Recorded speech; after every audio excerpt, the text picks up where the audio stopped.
Ilang beses po kayo? Twice a week po kami. Ano po ang araw mo? Ngayon po, tsaka bukas. Ah, Tig isang oras. 1:30. Tapos bukas po 12:30 kami. parang Napa-DevPed nyo na po siya. napa? DevPed, developmental ped siya. Opo. Ayun nga po. Inano nga po kung magpa-OT tapos Hi! Ayaw pa!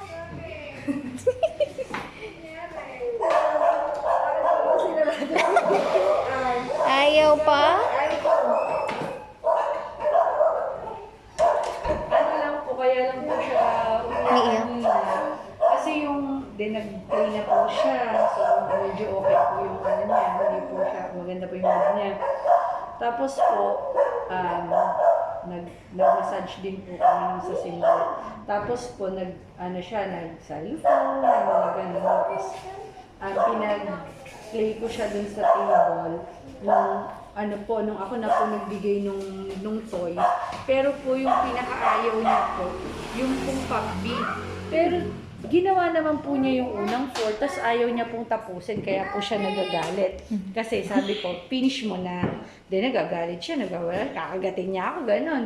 Sabi ko, hindi finish mo na. Pero parang yung kanya po, is yung hindi kamukha nung mga iyak niya nung una, na parang sobrang na-overwhelm siya, na punong-puno yung sa... 1 week po parang- kaming sa katabing bahay. Tapos kahapon po, nandun na kami sa bahay namin. na hindi na po siya, ano? Hindi na po siya, maingay. opo, hindi na. Opo. Yun, siguro kaya din po medyo kalmado siya. Kumalma na no? siya. Kaya yung iyak niya, iyak po na parang ipinipilit niya lang yung gusto niya. Yun yung iyak Opo. niya kanina. So, hindi yun, ano. Pero syempre po, medyo matagal pa rin pong ipacify po yung iyak niya. So, sabi ko, massage tayo. Tapos, minasage ko siya. Tapos, pinakita ko sa kanya yung brush namin. Tapos, gusto niya.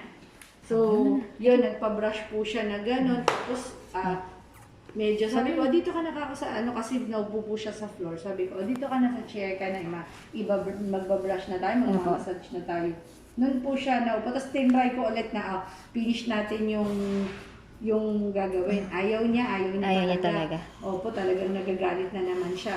O sabi ko, sige, ano mo na, yung magsusulat na po kasi kami.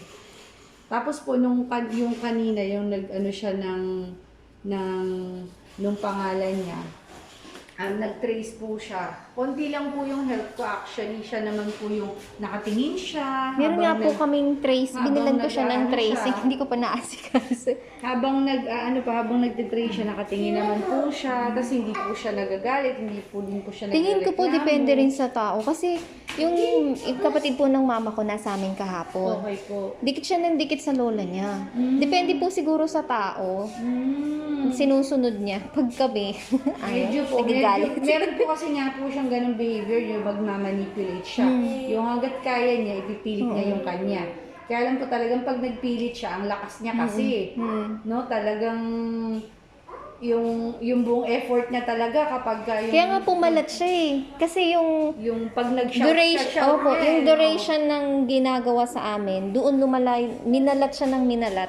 Kasi Ang nga tindi po ng iyak siguro niya. yung iyak ng iyak, tapos nagsishout, nagsisigaw siya. Kaya talagang mamalatin siya. Pero ngayon nga po, kumbaga parang kalmado Kumalma nga na po siya. siya, kalmado na po siya.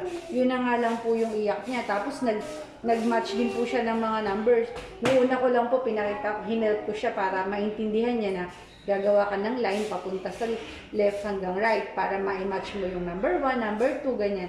Tapos yung pang number 2, 3, 4, 5, siya na po yung mag-isa. Tapos yung 6 dun sa kabilang page, hinelp ko ulit siya. Tapos kumbaga parang i-guide ko lang po siya kapag kakailangan niya na, kunyari nawawala siya dun sa ginagawa niya. Dun ko lang po hawakan yung kamayan. Pero most of the time, siya na. Opo. Galing naman. No. See you tomorrow. See you tomorrow. Bye-bye ka mo, bye. Bye. Bye ka mo, bye, teacher. Bye. Ipakindat ka po. Thank you po. Thank you po. Thank you po. Ay, ito po.